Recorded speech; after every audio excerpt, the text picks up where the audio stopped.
ঈদে ঘরমুখো মানুষের জন্য আজ দেয়া হচ্ছে 22 সেপ্টেম্বরের ট্রেনের টিকিট। রাত থেকেই ঢাকা ও চট্টগ্রাম রেল স্টেশনে টিকিট প্রত্যাশীদের ভিড়। এবার রাজধানীর 22টি স্থানে বসছে কোরবানির পশুর হাট। জনদুর্ভোগ এড়াতে নির্দিষ্ট করা হয়েছে হাটের সীমানা। থাকছে আইন শৃঙ্খলা রক্ষাকারী বাহিনীর নজরদারি।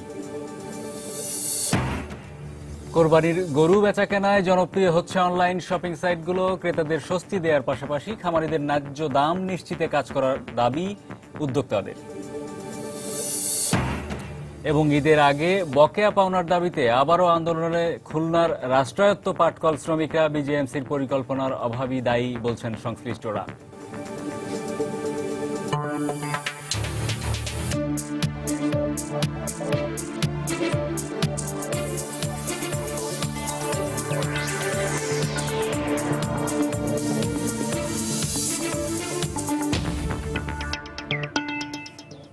দেখছিলেন শিরোনাম। আমন্ত্রণ জানাচ্ছি দেশ ও দেশের বাইরের অর্থ বাণিজ্যের নানা খবর নিয়ে আমাদের নিয়মিত আয়োজন এ সময়ের বাণিজ্যে। আর আপনাদের সঙ্গে আছি আমি হরিপদ সাহা। দর্শক, অর্থ বাণিজ্যের অন্যান্য খবরের সঙ্গে আজ আমরা আলোচনা করব অনলাইন গরুর হাট নিয়ে। আর এ বিষয়ে কথা বলতে আমাদের স্টুডিওতে উপস্থিত হয়েছেন বিক্রয়.com-এর মার্কেটিং ডিরেক্টর মিশা আলী। জনাব মিশা আলী, আপনাকে স্বাগত জানাচ্ছি আমাদের সময় স্টুডিওতে। আপনার সঙ্গে আলোচনায় যাওয়ার আগে কিছু খবর দেখে আসছি। পবিত্র ঈদুল আজহা উপলক্ষে তৃতীয় দিনের মতো চলছে ট্রেনের অগ্রিম টিকিট বিক্রি। আজ দেয়া হচ্ছে 22 সেপ্টেম্বরের টিকিট। সকাল 9টা থেকে শুরু হওয়া এ টিকিট বিক্রি চলবে বিকেল 5টা পর্যন্ত। একটি চাহিদাপত্রের মাধ্যমে সর্বোচ্চ 4টি টিকিট কিনতে পারবেন একজন টিকিট প্রত্যাশী। এদিকে অগ্রিম টিকিটের জন্য বুধবার সন্ধ্যা থেকেই কমলাপুর রেল স্টেশনে অপেক্ষা করতে দেখা যায় টিকিট প্রত্যাশীদের। তবে কাউন্টারের সামনে লাইনে দাঁড়ানোর উন্মুক্ত স্থানে পর্যাপ্ত বাতাস চলাচলের ব্যবস্থা না রাখায় প্রচণ্ড গরমে ভোগান্তির অভিযোগ করেছেন অনেকে। টিকিট কালোবাজারি রোধে নেওয়া হয়েছে আইন শৃঙ্খলা বাহিনীর কড়া নিরাপত্তা ব্যবস্থা। ঈদ উপলক্ষে 18 তারিখ 23 সেপ্টেম্বরের এবং 19 তারিখ 24 সেপ্টেম্বরের টিকিট দেয়া হবে।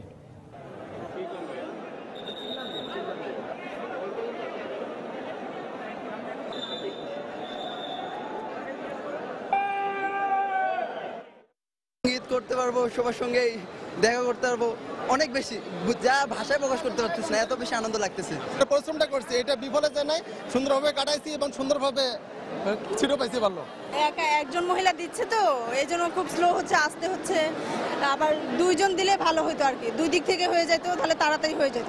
অনেক গরম, আসলে ফ্যানের কোনো ব্যবস্থা করা হয়নি আমাদের পক্ষ থেকে। কাউন্টারও সমস্যা, প্রচন্ড পরিমাণে ভিড়। কাউন্টার বাড়াতে পারতো, সময়ের যে 9টা থেকে করবে, কিন্তু 1 ঘন্টা আগে কর্তৃপক্ষ তো করতে পারতো। ঈদ উপলক্ষে আমাদের যাত্রীর জন্য বিশেষ ট্রেনের ব্যবস্থা আছে।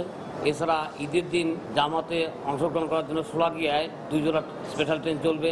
নিরাপত্তার ব্যাপারেও আমরা কিন্তু সব কিছু ব্যবস্থা রেখেছি। একজনে লাইনে দাঁড়িয়ে 4টার কম কিন্তু কেউ নিচ্ছে না। খুব কমই লোক আছে 1টা কি 2টা নিচ্ছে, বেশিরভাগই 4টেই নিচ্ছে। তো সেই ক্ষেত্রে কিন্তু সময় লাগবেই। রাজধানীতে এবার কোরবানির পশুর হাট বসবে 22টি স্থানে। ঢাকা উত্তর সিটি কর্পোরেশনে 5টি এবং দক্ষিণ সিটি কর্পোরেশনের নিয়ন্ত্রণে রয়েছে 10টি হাট। এছাড়া গাবতলীতে একটি স্থায়ী হাট সহ 6টি পশুর হাট বসাবে ঢাকা জেলা প্রশাসন। নগর কর্তৃপক্ষের দাবি, জনদুর্ভোগ হয় এমন এলাকায় এবার হাটের অনুমোদন দেয়া হয়নি। হাটগুলোর গণ্ডি নির্দিষ্ট স্থানেই সীমাবদ্ধ রাখতে ইজারাদারদের নির্দেশ দেওয়া হয়েছে। এছাড়া সবগুলো স্থানেই আইন শৃঙ্খলা রক্ষাকারী বাহিনীর নিয়মিত কার্যক্রমের পাশাপাশি ভ্রাম্যমাণ আদালত থাকবে। মিজানুর রহমান কবিরের প্রতিবেদনে দেখুন রিপোর্ট।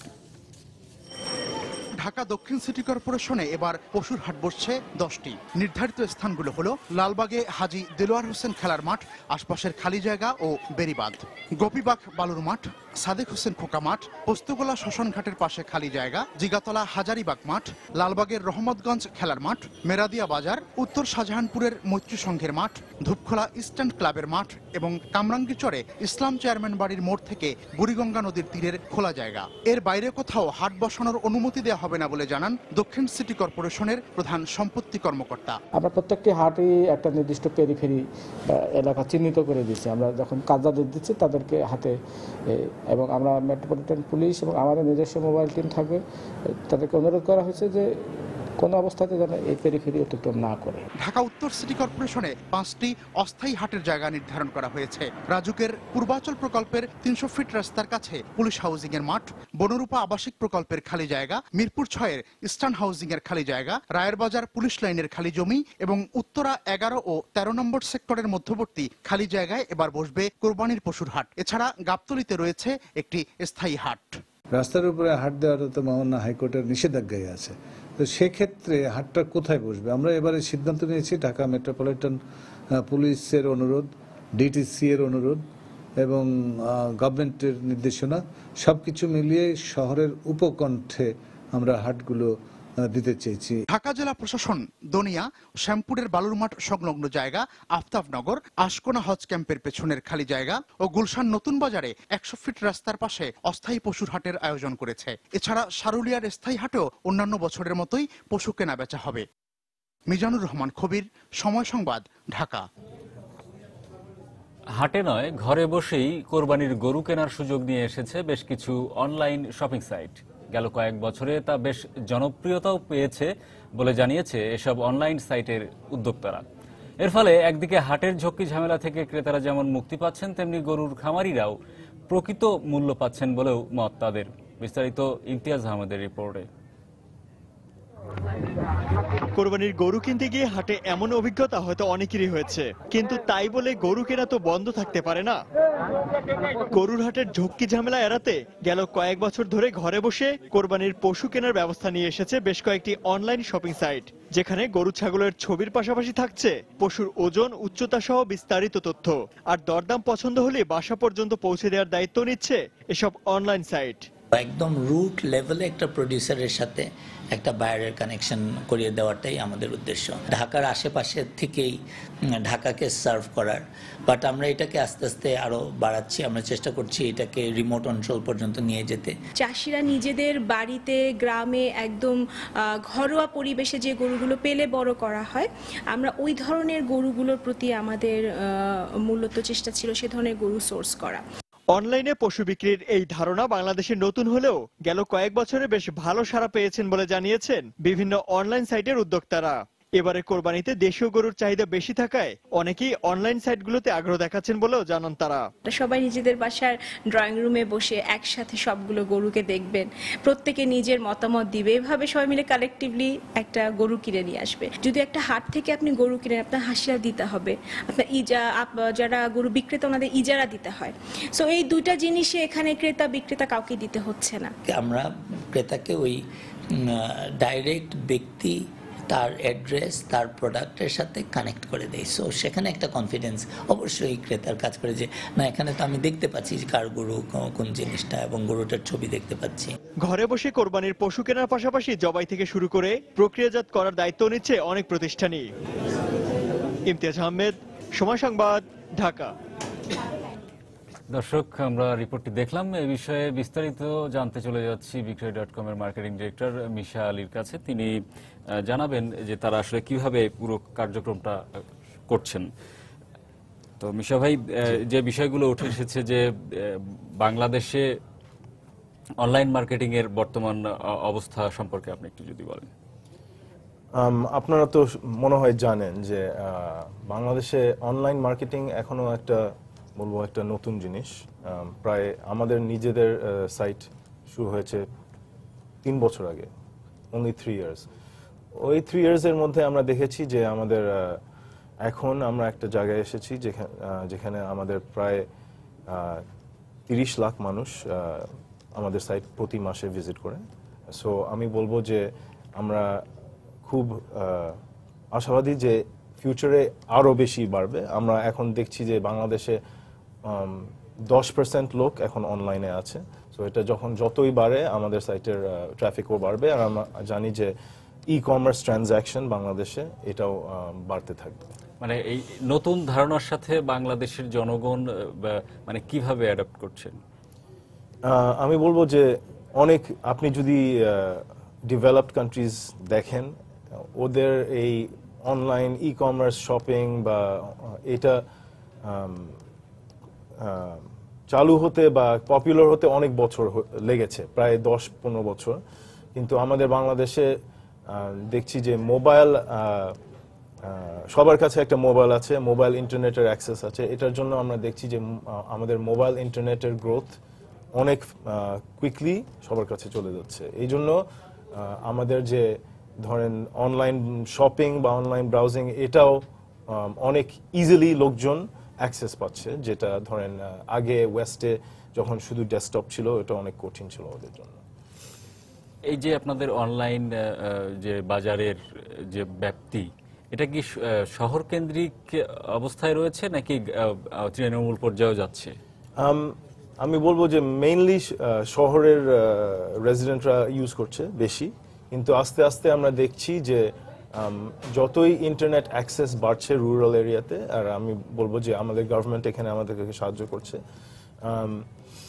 যতই বাড়ছে আমরা দেখছি যে আমাদের সাইট ইউসেজ রুরাল এরিয়াতে বাড়ছে। আর আমি বলবো, আমি কয়েক সপ্তাহ আগে আমি আপনার গ্রামে গেছিলাম, আর অনেকজনের সাথে কথা বলে স্পেশালি ইয়াং ছেলে মেয়েদের মধ্যে আমি দেখেছি যে ওদের অনলাইন নলেজ অনেক অ্যাডভান্সড। ওরা শুধু ধরেন এখনো ওই অ্যাক্সেসটা পাচ্ছে না, যে ওদের ধরেন এই 3G অ্যাক্সেস নাই বা সবসময় ইন্টারনেট অ্যাক্সেসটা নাই। ওটা থাকলে, ওটা যদি ধরেন আমরা ওদেরকে ওই অ্যাক্সেসটা দিই বা ইন্টারনেটের যে খরচটা দিই, তাহলে আমরা দেখব যে এই ইউসেজ অনেক বেড়ে যাবে ইভেন রুরাল এরিয়াতে। তো আপনারা আপনাদের যে প্রচারণা সেটা কিভাবে চালাচ্ছেন এখন পর্যন্ত? আপনাদের বাজারের যে প্রচারণা, নিজস্ব আইডেন্টিটি নিয়ে যারা আসছেন? জি, আমাদের মডেল হলো আমরা একটা ওপেন মার্কেট প্লেস চালাচ্ছি, যেখানে যে কোনো লোক বা যে কোনো বিজনেস এসে ওদের নিজেদের অ্যাড ফ্রিতে পোস্ট করতে পারে। আমরা কোনো চার্জ নিই না, কেন আমরা বিলিভ করি যে যত বেশি বাংলাদেশের ইন্টারনেট ইউসেজ বাড়ে আর লোকজন এই অনলাইন শপিং আর ই কমার্স নিয়ে যত বেশি ইউজ টু হয়, তত বেশি মার্কেটটাই অ্যাজ আ হোল বাড়বে। আর তখন আমরা দেখব যে ধরেন রেভিনিউ বা মনিটাইজেশন অনেক ইজি হয়ে যাবে। সো আমাদের জন্য এখন আমরা কয়েকটা ডিফারেন্ট সার্ভিস চালু করেছি, যে ডেলিভারি সার্ভিস, যে ঢাকার মধ্যে আপনি যদি কিছু চান বিক্রয়.com থেকে আপনি ফোন করে ডেলিভারি নিতে পারবেন, ওটার জন্য একটা চার্জ আছে। সো ওখান থেকে আমরা একটা রেভিনিউ আর্ন করছি। তাছাড়া আমরা নতুন গাড়ির ইন্সপেকশন সার্ভিসও শুরু করছি, আর প্রপার্টি ব্রোকারেজ সার্ভিসও শুরু করছি। সো আমাদের মডেল হলো আমরা ধরেন ভার্চুয়াল মিডিয়া। জি জি, আমরা ধরেন বিজ্ঞাপনের জন্য চার্জ করব না, কিন্তু অ্যাডেড সার্ভিসেসের জন্য ওখান থেকে আমাদের রেভিনিউ আসবে। এটা কি ফিউচার প্ল্যানও তাই? ফিউচার প্ল্যানও তাই, জি। মেবি হ্যাঁ, আমি বলবো যে আমরা ধরেন আপনার মতন প্রাইভেট সিটিজেন্সদেরকে কোনোদিনও আমরা অ্যাডের জন্য চার্জ করব না। বা ডিল থেকে হয়তো একটা ইয়া করবেন?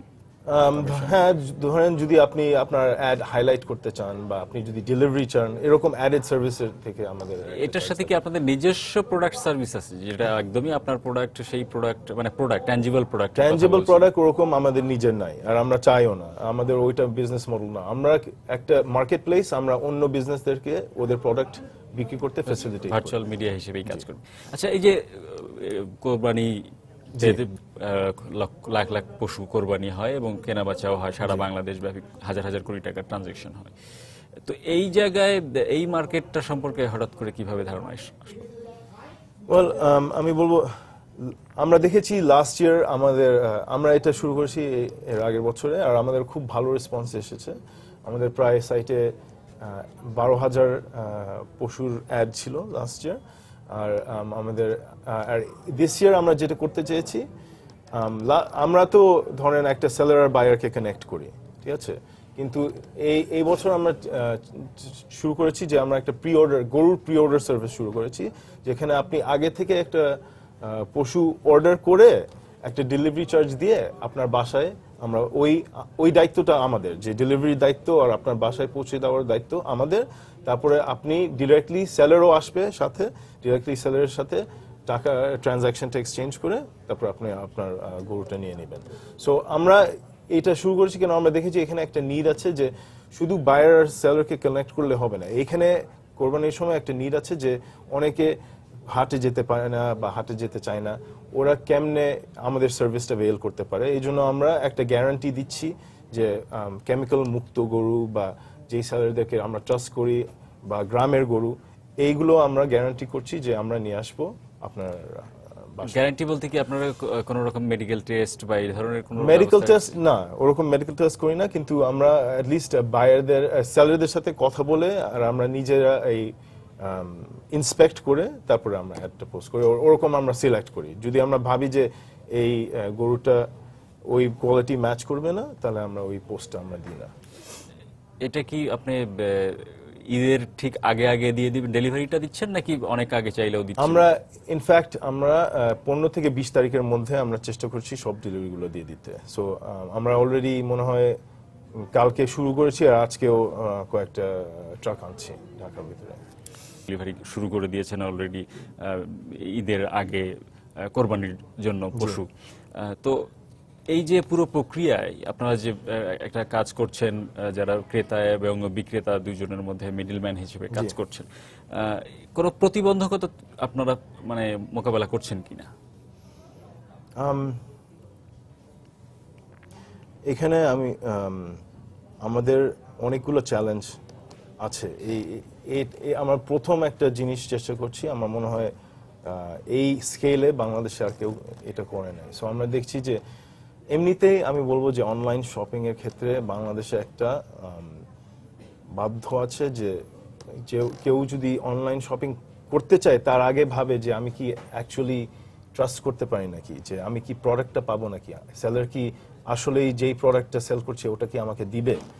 এটা নিয়ে আমি জানি যে বাংলাদেশে, আমরা জানি যে অনেক এখানে একটা চ্যালেঞ্জ, একটা বিরাট একটা চ্যালেঞ্জ আছে।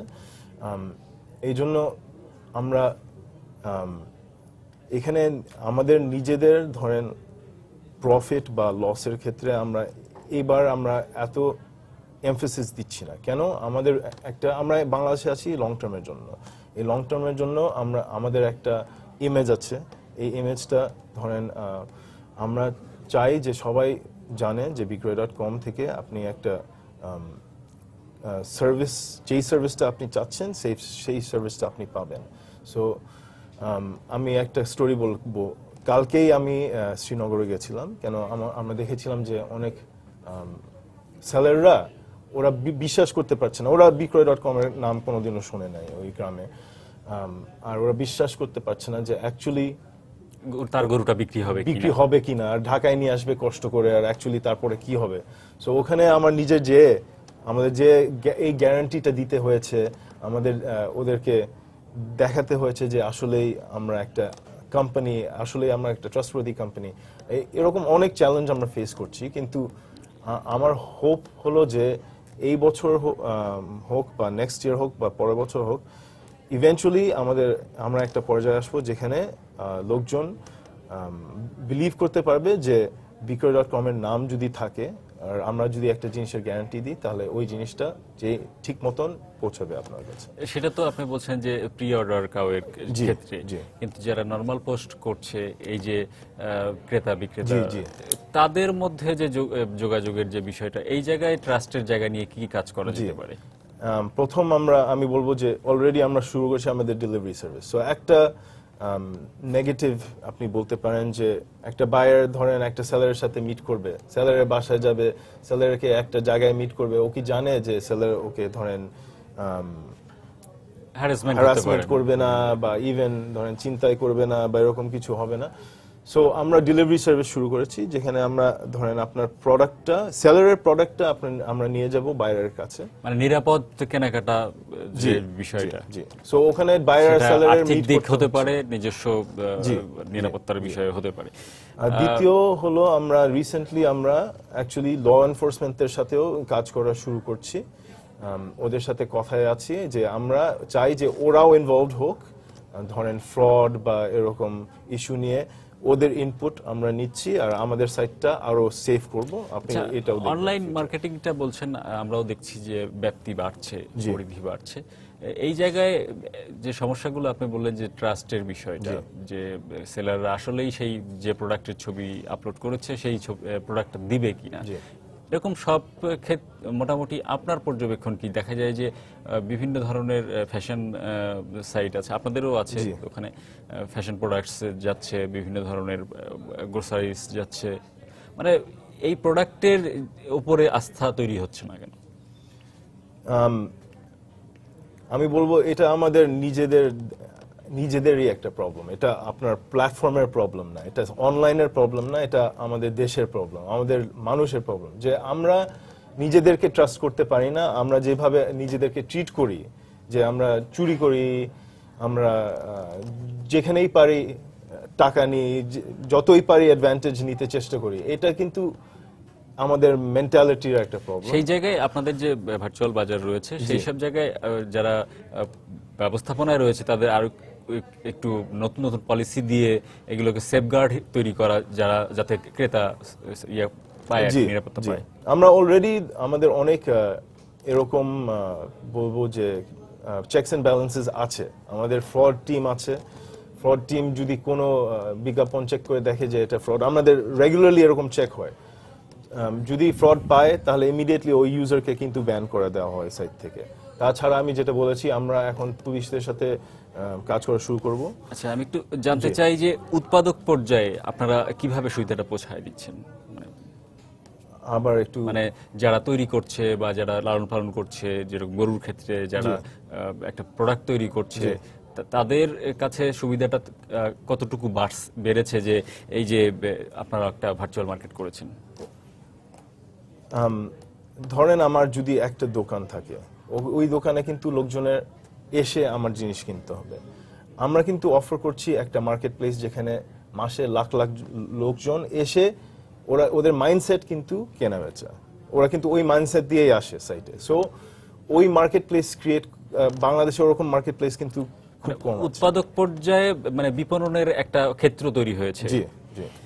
আর আন্তর্জাতিক বাজারে যে দেখা যায় বিভিন্ন দেশে, যেরকম ইন্ডিয়াতে আছে ওএলএক্স, তো এদের সাথে তুলনা করতে গেলে আমাদের সাইটগুলো কতটুকু রিচ? আমি বলবো যে আমরা কিন্তু দ্রুত চলে আসছি। ইন্ডিয়ার ওই সিচুয়েশনে আমরা কিন্তু অলমোস্ট চলে এসেছি। অনলি ডিফারেন্সেস আমাদের ইউজার বেস এখনো, ওর ইন্টারনেট পেনিট্রেশন এখনো ওই পর্যায়ে আসে নাই। কিন্তু টেকনোলজি সেন্স থেকে যদি বলেন, আমরা কিন্তু ওইখানেই। আমরা যেই ওএলএক্স যেই টেকনোলজি ব্যবহার করছে আর যেই সার্ভিসেস অফার করছে, আপনি দেখবেন যে ইভেন আমরা বা আমাদের কম্পিটিটররা কিন্তু ওই সেম লেভেলে অলরেডি আছে। So it's just a question of increasing the user base and increasing usage. যতই ইউসেজ বাড়বে ততই আপনি দেখবেন ওই ট্রাস্ট ফ্যাক্টরটার এই প্রবলেমগুলো আস্তে আস্তে সলভ হয়ে যাবে। এই যে যেহেতু অনলাইন মার্কেটিং, মানুষকে ওইখানকার ছবি তথ্য দেখেই নিতে হয় বা যোগাযোগ করতে হয়, সেই তথ্য কিন্তু পরিপূর্ণ কি মনে হয়? আমি অনেক ক্ষেত্রেই দেখেছি যে অনেক সময় কম তথ্য থাকে কোনো প্রোডাক্ট সম্পর্কে। হ্যাঁ, কিন্তু আমাদের যে ডেলিভারি সার্ভিসটা আছে, আপনি কিন্তু এখন প্রোডাক্টটা নিজে দেখে ইন্সপেক্ট করে তারপরে আপনি চুজ করতে পারবেন আমি কি এটা কিনবো নাকি কিনবো না। সো এইটাও আমরা চেষ্টা করছি যে এটাও ম্যানেজ করতে। সো যে কিন্তু আমি বলবো যে আমি অবভিয়াসলি আমি বিদেশে অনেক বছর ছিলাম। আমি কিন্তু ধরেন ই কমার্সের শুরু থেকে আমি ই কমার্সের মধ্যে ছিলাম। আমি প্রথম কিন্তু সবাই অনেক একটা ডাউট ফিল করে, কিন্তু আস্তে আস্তে যখন দেখে যে ধরেন আমাদের সাইটেও trusted businesses, trusted small businesses আসবে, ওরা নিজেদের শপ ফ্রন্ট ক্রিয়েট করবে। ওইটা যখন হয় আস্তে আস্তে দেখবেন যে এই প্রবলেমগুলো আমার মনে হয় মানে যারা এন্টারপ্রাইজ বিজনেসে আছে তারা কি ছোট ছোট উইন্ডো করতে পারবে আপনাদের সাইটে? আমাদের এই ফিচারটা আসছে, এই ধরেন এই কয়েক মাসের মধ্যে এটা চলে আসবে। ধন্যবাদ মিশা ভাই, আমাদের সময় স্টুডিওতে এসে সময় দেওয়ার জন্য। ঠিক আছে, আবারও অন্য কোনো দিন অন্য কোনো বিষয় নিয়ে কথা হবে। দর্শক, আমরা কথা বলছিলাম বাংলাদেশের অনলাইন মার্কেটিং নিয়ে বিক্রয়.com এর মার্কেটিং ডিরেক্টর মিশা আলীর সঙ্গে। ঈদের আগে আবারও বকেয়া পাওনার দাবিতে রাজপথে নেমেছেন খুলনার রাষ্ট্রায়ত্ত পাটকল শ্রমিকরা। মাসের পর মাস বকেয়া বেতন ভাতা পরিশোধ না হওয়ায় শ্রমিকদের মধ্যে বেড়েছে অসন্তোষ। অপরদিকে খুলনার রাষ্ট্রায়ত্ত আলিম জুট মিল ব্যক্তি মালিকানায় হস্তান্তরের সিদ্ধান্ত বাতিলের দাবিতে বিভিন্ন কর্মসূচি পালন করে আসছে শ্রমিকরা। সংশ্লিষ্টরা বলছে, বিজেএমসির পরিকল্পনার অভাবে রাষ্ট্রীয় মালিকানাধীন পাটকলগুলো লোকসানের মুখে পড়ছে। সৃষ্টি হচ্ছে শ্রমিক অসন্তোষ। তরিকুল ইসলামের রিপোর্ট। ঈদের আগে আবারও ফুঁসে উঠেছে খুলনার শিল্পাঞ্চলের পাটকল শ্রমিকরা। কাঁচা পাট কেনার জন্য প্রয়োজনীয় অর্থ বরাদ্দ, বকেয়া মজুরি বেতন পরিশোধ ও 20% মহার্ঘ ভাতা প্রদান সহ 5 দফা দাবিতে আন্দোলন করছেন তারা। প্রতিদিন উৎপাদন বন্ধ রেখে অবরোধ, ধর্মঘট, অনশন ও স্মারকলিপি প্রদান সহ নানা কর্মসূচি পালন করছেন এই অঞ্চলের রাষ্ট্রায়ত্ত 7টি পাটকলের শ্রমিকরা। এছাড়া গত 3 মাস ধরে বন্ধ থাকা আলিম জুট মিল ব্যক্তি মালিকানায় হস্তান্তরের সিদ্ধান্ত বাতিলের দাবিতেও চলছে আন্দোলন। শ্রমিকদের দাবি, পাট খাতে অর্থ বরাদ্দের পর বিজেএমসির সঠিক পর্যবেক্ষণের অভাবেই মূলত রাষ্ট্রায়ত্ত পাটকলগুলো ধীরে ধীরে লোকসানের মুখে পড়ছে। 7 সপ্তাহ বেতন বাকি এবং বোনাস আমাদের এই এরিয়া পাওয়ার জন্য 20% এরিয়া পাওয়ার জন্য আমরা এর জন্য মানববন্ধন করছি। আমরা 40 সপ্তাহ পিএফ এর টাকা লোন পাচ্ছি না। এমনিভাবে একাধিক সমস্যা আমরা জর্জরিত। আমাদের ঘরে চাউল নাই, ডাল নাই, আমাদের চলে না। 7 সপ্তাহ আমাদের বিল বাকি, 40 সপ্তাহ আমাদের লোন বাকি। মাননীয় প্রধানমন্ত্রীর কাছে আমাদের আকুল আবেদন যাতে আমরা পাইতে পারি বোনাস, বিল। শ্রমিকদের চলমান আন্দোলনকে যৌক্তিক বলে মানলেও সমাধানের বিষয়ে কোনো সদুত্তর দিতে পারেননি সংশ্লিষ্ট পাটকল কর্মকর্তা। এটা সরকারি প্রতিষ্ঠান, এটা মানার বিষয়টা প্রধানত সরকার এবং বিজেএমসি কর্তৃপক্ষের উপর নির্ভর করে। আমার বিবেচনায় তাদের দাবি যৌক্তিক। এখানকার কি সিচুয়েশন আমি সরকারকে জানাই, সরকার বিজেএমসিকে জানাই, এই পর্যন্তই আমার। তারপরে কি হবে, সরকার কি করবে বা বিজেএমসি কি করবে, এটা আমার জানা নেই। এদিকে খুলনা অঞ্চলের রাষ্ট্রায়ত্ত পাটকলের শ্রমিকদের আন্দোলনের বিষয়ে ঊর্ধ্বতন কর্তৃপক্ষকে অবহিত করা হয়েছে বলে জানালেন বিজেএমসির এই কর্মকর্তা। বিজেএমসি চেষ্টা করতেছে তাদের এটা রফাদফা করার জন্য, কিভাবে করা যায়। এটা হয়তো যখন একদম চূড়ান্ত হবে, এটা যখন একদম চূড়ান্ত হবে, এটা তো হবে যে কিভাবে কি দেবে, কি মালিক তাদের টাকা দিবে না বিজেএমসি দিবে, এরকম হবে। এরকম একটা ধরনের চূড়ান্ত যখন হবে তখন এটা ফয়সালা হবে। খুলনা অঞ্চলের রাষ্ট্রায়ত্ত পাটকলে কর্মরত শ্রমিকের সংখ্যা 25,000-এরও বেশি। তরিকুল ইসলাম, সময় সংবাদ, খুলনা। বিনা প্রতিদ্বন্দ্বিতায় দেশের পোশাক রপ্তানিকারকদের সংগঠন বিজিএম-এর সভাপতি নির্বাচিত হয়েছেন মোহাম্মদ সিদ্দিকুর রহমান। সংগঠনটির নির্বাচন কমিশনের পাঠানো সংবাদ বিজ্ঞপ্তিতে এ তথ্য জানানো হয়। এছাড়া এবার সহসভাপতি পদে নির্বাচিত হয়েছেন মোট 7 জন। এদের মধ্যে প্রথম সহসভাপতি মঈনুদ্দিন আহমেদ, জ্যেষ্ঠ সহসভাপতি ফারুক হাসান, সহসভাপতি অর্থ পদে মোহাম্মদ নাসির নির্বাচিত হয়েছেন। এছাড়া এস.এম. মান্নান কোচি, মাহমুদ হাসান খান বাবু, ফেরদৌস পারভেজ বিভন ও মোহাম্মদ ফেরদৌস বিনা প্রতিদ্বন্দ্বিতায় সহসভাপতি হিসেবে নির্বাচিত হয়েছেন।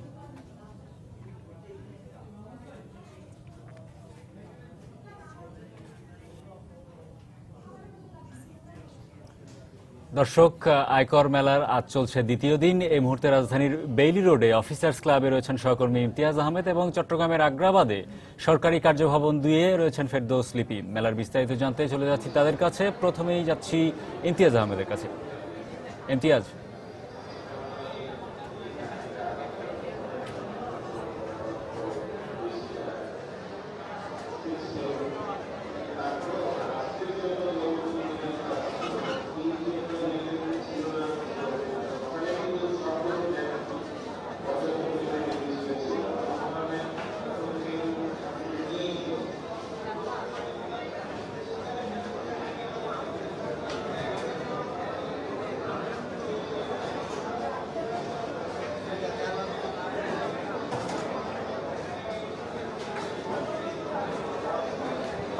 যেমনটা বলছিলেন, আমি এখন রয়েছি অফিসার্স ক্লাবে। এখানে গতকাল শিল্পমন্ত্রী আমির হোসেন আমু যে আয়কর মেলার উদ্বোধন করার পর আজকে দ্বিতীয় দিন চলছে। তো আজকের আমরা সকাল থেকে দেখতে পাচ্ছি যারা আয়কর রিটার্ন জমা দিতে এসেছেন তারা বেশ উৎসাহ উদ্দীপনা নিয়ে এখানে এসেছেন এবং আয়কর জমা দিচ্ছেন অনেকটা স্বাচ্ছন্দ্যে এবং যে কোনো ধরনের ঝামেলা ছাড়াই তারা আয়কর জমা দিতে পারছেন বলে আমাদেরকে তারা জানিয়েছেন। এবং আরেকটি বিষয় যে অনেকেই আসলে সারা বছর ধরে অপেক্ষা করে থাকেন এই আয়কর মেলার জন্যই, তারা এই সময় খুব সহজে এবং খুব কম সময়ের মধ্যে আয়কর জমা দেবেন এই উদ্দেশ্য নিয়েই তারা আসলে এখানে আসেন। এবং গতকালও আয়কর জমা দিয়েছেন অনেকে এবং আজকেরও সকাল থেকে 10টার পর থেকে আসলে এখানে আসা শুরু করেছেন যারা আয়কর দিচ্ছেন। অনেক পুরাতন আয়কর যারা রিটার্ন জমা দিয়ে থাকেন তারা যেমন এসেছেন, আবার এসেছেন নতুন আয়কর জমা দিতেও অনেকে এসেছেন, তারা আসলে এখানে তাদের আয়করগুলো জমা দিচ্ছেন। আমরা যে এখানকার তথ্য মতে গতকাল যে তথ্য আমরা পেয়েছি তাতে শুধুমাত্র গতকালই এখানে সারা বাংলাদেশে 153,20,01,900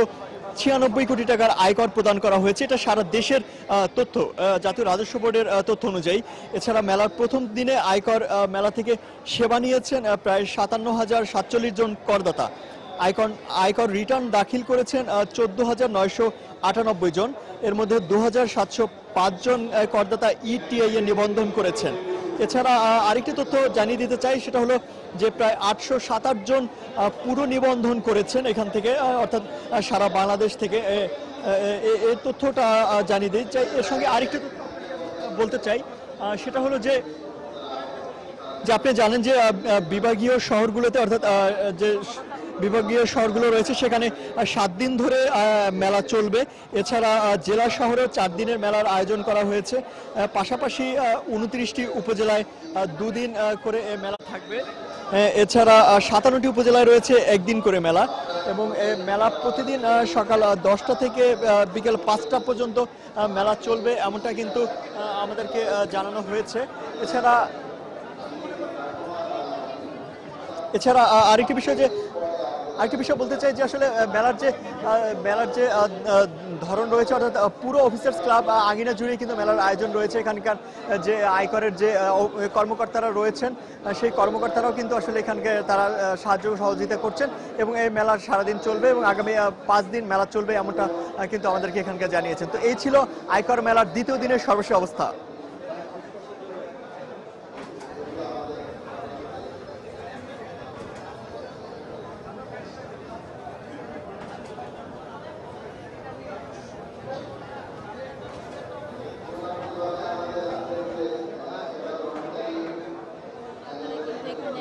তবে সবাই যে কর দিচ্ছে তেমন নয়, অনেকে আসছেন তথ্য জানতে। তো এই ক্ষেত্রে কর্মকর্তারা কিন্তু বেশ আশাব্যঞ্জক। তারা বলছেন যে গতকাল যেই আয়কর মেলা শুরু হয়েছে সেখান থেকে কিন্তু গত প্রথম দিন কিন্তু 28 কোটি 20 লাখের মতো আয়কর তারা জমা পড়েছে, এবং এর মধ্যে 15,700-র মতো কিন্তু মানুষ এসেছে। তারা বিভিন্ন তথ্য জেনেছে, কিভাবে রিটার্ন জমা দিতে হবে, কিভাবে আয়কর প্রদান করতে হবে, এই সব তথ্য। এর বাইরে রিটার্ন দাখিল করেছে এরকম সংখ্যা হচ্ছে প্রায় 750-র মতো, এবং নতুন টিআইনি খুলেছে এরকম 120 জন। এবং এর মধ্যে কর্মকর্তারা কিন্তু বলছে যে প্রথম দিনের যে সারা সেটা কিন্তু আসলে দিন দিন আরো বাড়বে, এবং আমরা দ্বিতীয় দিনও সকাল থেকে দেখতে পাচ্ছি যে উপস্থিতি বেশ ভালো, এবং তারা আশা করছে বিকেল যত হবে তত আসলে করদাতার সংখ্যা বাড়বে। এবং এর মধ্যে আমরা যেই করদাতারা আসছে তাদের সাথেও কথা বলেছি, তারা কিন্তু সেবা পেয়ে বেশ খুশি, এবং তারা বলছে যে অফিসে কিংবা দপ্তরে গেলে যে ধরনের বিভিন্ন জায়গায় যেতে হয় বা জটিলতার সম্মুখীন হতে হয়, এই মেলা প্রাঙ্গণে কিন্তু একই ছাদের নিচে সবকিছু পাওয়াতে কিন্তু তারা এই মেলাতে কর প্রদানে কিন্তু উৎসাহ বেশি।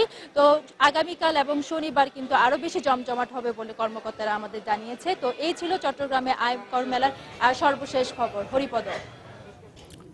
দর্শক, সহকর্মী ফেরদৌস লিপি চট্টগ্রামের আগ্রাবাদ থেকে এবং আরেক সহকর্মী ইমতিয়াজ আহমেদ বেইলি রোডের অফিসার্স ক্লাব থেকে জানাচ্ছিলেন আয়কর মেলার দ্বিতীয় দিনের খবরাখবর। আমরা জানতে পারলাম গতকাল প্রথম দিনেই কিন্তু 153 কোটি টাকারও বেশি আয়কর আদায় হয়েছে সারা বাংলাদেশ থেকে। বাংলাদেশের সঙ্গে বাণিজ্যিক সম্পর্ক জোরদারে আগ্রহী পোল্যান্ড। বুধবার সচিবালয়ে অর্থমন্ত্রীর সঙ্গে এক বৈঠকে এই আগ্রহের কথা জানান পোল্যান্ডের এক সরকারি প্রতিনিধি দলের সদস্যরা। সাক্ষাৎ শেষে সাংবাদিকদের অর্থমন্ত্রী বলেন, পোল্যান্ডের সঙ্গে বাংলাদেশের বাণিজ্যিক সম্পর্ক খুব বেশি নয়, তাই বাণিজ্যিক সম্পর্কের পাশাপাশি কূটনৈতিক সম্পর্ক জোরদারেও আগ্রহী বাংলাদেশ ও পোল্যান্ড।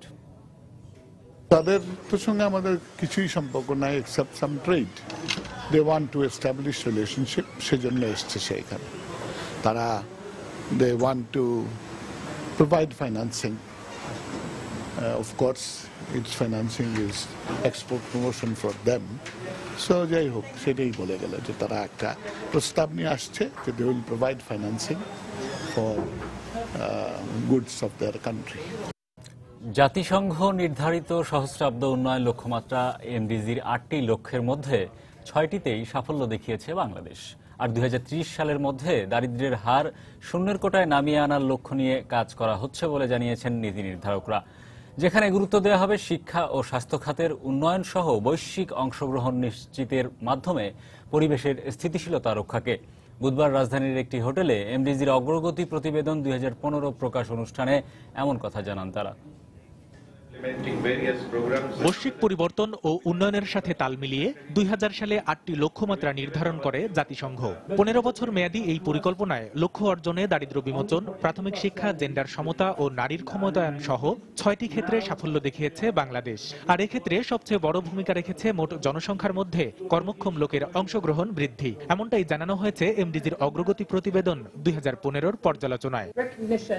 তবে খাদ্য নিরাপত্তা, জ্বালানি সুরক্ষা, কর্মসংস্থান সৃষ্টি সহ টেকসই উন্নয়ন লক্ষ্যমাত্রা এসডিজিতে এই সাফল্য ধরে রাখতে পরিবেশ বিপর্যয় মোকাবেলা করার পাশাপাশি জঙ্গিবাদ নির্মূলে কাজ করতে হবে বলে মনে করেন নীতি নির্ধারকরা। 16 কোটি জনসংখ্যার দেশ হিসেবে এমডিজিতে আমরা সাফল্য দেখিয়েছি, তবে আগামীতে বৈশ্বিক সহযোগিতার মাধ্যমে জঙ্গিবাদ প্রতিহত করে আমাদের এগিয়ে যেতে হবে।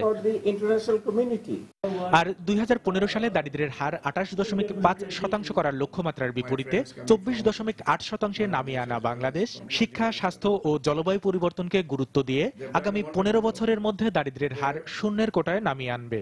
এক্ষেত্রে আঞ্চলিক সহযোগিতা বৃদ্ধির উপর গুরুত্ব দিচ্ছেন নীতি নির্ধারকরা। আমাদের পভার্টি লেভেল এটা 2028 সালে এক্স্যাক্টলি 2028 সালে শূন্যতে চলে আসবে। আমাদের মূল জায়গাটি হচ্ছে এই দেশের মানুষকে শতভাগ শিক্ষিত করা, এদের কর্মসংস্থানের ব্যবস্থা করা। We shall continue to go forward. পরিকল্পনা অনুযায়ী এমডিজির পর এসডিজিতে সাফল্য পেতে দক্ষিণ এশিয়ার দেশগুলোর মধ্যে অর্থনীতি সহ সব ক্ষেত্রে সহযোগিতা আরো বৃদ্ধি করতে হবে। ভবিষ্যৎ প্রজন্মের কথা মাথায় রেখেই আমাদের সম্পদের সুষ্ঠু ব্যবহার নিশ্চিত করতে চাই। Sustainable development was in our mind. আর এমডিজির লক্ষ্যমাত্রা অর্জনে উন্নত দেশগুলো প্রতিশ্রুতি অনুযায়ী সহায়তা করেনি বলে উঠে আসে প্রকাশিত এই প্রতিবেদনে। কামরুল হাসান সবুজ, সময় সংবাদ, ঢাকা। সরকারের সামাজিক নিরাপত্তা খাতের মাতৃত্বকালীন ভাতা ও স্বপ্ন প্যাকেজ দীর্ঘমেয়াদে বাস্তবায়নের মাধ্যমে দেশকে দারিদ্র্যমুক্ত করা সম্ভব। বুধবার রাজধানীর বিশ্ব সাহিত্য কেন্দ্রে বেসরকারি সংস্থা ডর্প এবং দৈনিক ইত্তেফাক আয়োজিত এক আলোচনা সভায় এমন মত তুলে ধরেন দেশের বিশিষ্টজনরা। আলোচনায় প্রধান অতিথি হিসেবে অংশ নেন পরিকল্পনামন্ত্রী আহম মুস্তফা কামাল। এ সময় বক্তারা বলেন, দারিদ্র্য দূরীকরণে সরকারকে আরও বিনিয়োগ বাড়াতে হবে। দর্শক, এবারে জানিয়ে দেব দেশের পুঁজিবাজারের খবরাখবর। প্রথমেই যোগ দিচ্ছি দেশের প্রধান পুঁজিবাজার ঢাকা স্টক এক্সচেঞ্জের ওয়েবসাইটে dscbd.org, যেখানে লক্ষ্য করা যাচ্ছে গতকালকে কিন্তু আমরা যেটা দেখেছিলাম যে 427 কোটি টাকার শেয়ার এবং মিউচুয়াল ফান্ডের লেনদেন হয়েছিল এবং যে ডিএসসির যে প্রধান সূচক ডিএসসিএক্স 5 পয়েন্টে হারিয়েছিল। এখন আজকের লেনদেনে যেটা লক্ষ্য করা যাচ্ছে, এখন পর্যন্ত যা লেনদেন হয়েছে সেখানে প্রায় 12 পয়েন্টের মতো যোগ হয়েছে। ডিএসসির প্রধান সূচক ডিএসসিএক্স এ অবস্থান করছে 4809 পয়েন্টে, ডিএসসি সরিয়া সূচকে যোগ হয়েছে 4 পয়েন্ট এবং ডিএসসি বাছাই সূচক 30 ইন্ডেক্সে যোগ হয়েছে 6 পয়েন্ট।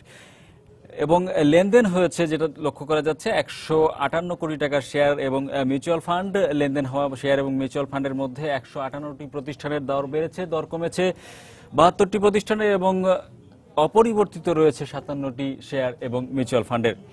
যদি জানিয়ে দিই সংক্ষেপে যে টপ 20তে লেনদেনের দিক থেকে কারা অবস্থান করে নিয়েছে, শীর্ষ 20 প্রতিষ্ঠানের মধ্যে লক্ষ্য করা যাচ্ছে যে ইউপিজিডিসিএল অবস্থান করছে 1 নম্বরে, 151 টাকা 50 পয়সায় লেনদেন হচ্ছে। সর্বোচ্চ লেনদেন মূল্য কিন্তু 151 টাকা 50 পয়সা। গতকালকে লেনদেন শেষ করেছিল United power generation and distribution company limited 144 টাকা 40 পয়সায় লেনদেন শেষ করেছিল গতকালকে, যেটা আজকে লেনদেন হচ্ছে 151 টাকা 50 পয়সায়। 2 নম্বরে উঠে এসেছে আমান ফিড। আমান ফিডের লেনদেন হচ্ছে সর্বশেষ 68 টাকা 50 পয়সা। সর্বোচ্চ লেনদেন হয়েছে আমান ফিডের এখন পর্যন্ত 69 টাকা 50 পয়সা। গতকালকে আমান ফিডের লেনদেন হয়েছিল 66 টাকা পর্যন্ত। ইফাদ অটোস অবস্থান করছে 3 নম্বরে লেনদেনের দিক থেকে 108 টাকা 20 পয়সায় লেনদেন হচ্ছে, 109 টাকা 60 পয়সা পর্যন্ত লেনদেন হয়েছে এবং 106 টাকা 30 পয়সা পর্যন্ত কিন্তু গতকালকে লেনদেন হয়েছে সর্বশেষ। বিএসআরএম স্টিল অবস্থান করছে 4 নম্বরে, 89 টাকা 70 পয়সায় লেনদেন হচ্ছে, 89 টাকা 90 পয়সা পর্যন্ত আজকে সর্বোচ্চ দর উঠেছিল বিএসআরএম স্টিলের। 5 নম্বরে উঠে এসেছে কাশেম ড্রাইসেলস, 82 টাকা 70 পয়সায় লেনদেন হচ্ছে, 82 টাকা 80 পয়সা পর্যন্ত সর্বোচ্চ লেনদেন হয়েছে। অ্যাপোলো ইস্পাত অবস্থান করছে 6 নম্বরে, 22 টাকা 60 পয়সায় লেনদেন হচ্ছে, এখন 22 টাকা 70 পয়সা পর্যন্ত লেনদেন হয়েছে সর্বোচ্চ। আরএকে সিরামিক্স খাতের এই প্রতিষ্ঠানটির লেনদেন মূল্য এখন সর্বশেষ দেখা যাচ্ছে 73 টাকা 10 পয়সা, 73 টাকা 50 পয়সা পর্যন্ত আরএকে সিরামিক্সের লেনদেন হয়েছে আজকে। এবং 8 নম্বরে উঠে এসেছে যেটা দেখা যাচ্ছে কেয়া কসমেটিক্স অবস্থান করছে 16 টাকা 90 পয়সা দর নিয়ে 8 নম্বরে এবং সর্বোচ্চ লেনদেন হয়েছে 17 টাকা 60 পয়সায়। গতকালকে কেয়া কসমেটিক্স লেনদেন শেষ করেছিল 17 টাকা 80 পয়সায়। বেক্স ফার্মা ওষুধ খাতের প্রতিষ্ঠান 71 টাকায় লেনদেন হচ্ছে, 71 টাকা 10 পয়সা পর্যন্ত লেনদেন হয়েছিল আজকে এখন পর্যন্ত। এবং ব্যাংক খাতের প্রতিষ্ঠান ইসলামী ব্যাংক রয়েছে 10 নম্বরে 29 টাকা 60 পয়সা সর্বশেষ লেনদেন মূল্য এবং ইসলামী ব্যাংকের সর্বোচ্চ লেনদেন মূল্য আজকে 30 টাকা।